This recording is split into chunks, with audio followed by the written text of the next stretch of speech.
So can you DJ your own wedding reception? Yeah, I think you can. Now, this is going to greatly depend on what your expectations are, and your results may vary, but some may argue that's really no different than hiring a DJ. And in some cases, this is absolutely true. And before I go any further, full disclosure, I am a DJ. But I'm going to give you some tips in this video and some things to think about. If you already know exactly what you want to hear from music, and you're thinking to yourself, why would I hire somebody to play what I already know I want to hear when I already have access to it, either through Spotify or iTunes or whatever? Yeah, I'll just play it through speakers and save some money. I will tell you that one of the most challenging things about being a DJ today is handing this microphone to people for toasts and speeches. If I don't tell people to hold this microphone to their mouth, it drifts down here, sometimes to their belly button, or they gesture with it or something.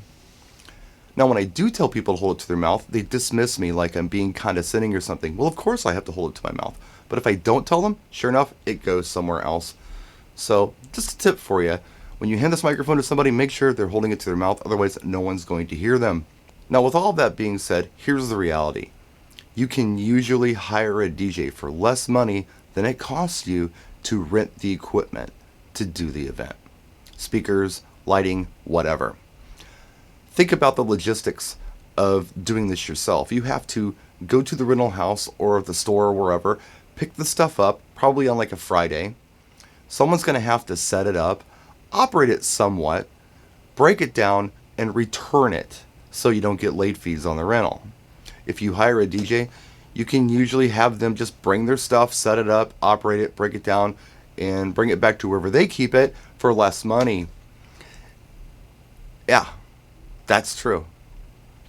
Now, I'm not that DJ, by the way. I'm going to cost considerably more than it's going to cost to rent equipment. But there are DJs out there who will do it for less than a rental fee.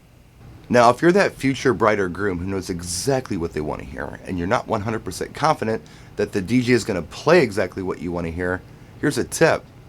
Hire them, it's going to cost less, and then just plug your device into their system and press shuffle.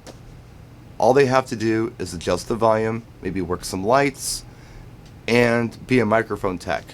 They're going to take care of bringing it in, setting it up, breaking it down, and getting it out of there. It's something you don't have to worry about. So there's just a tip for you.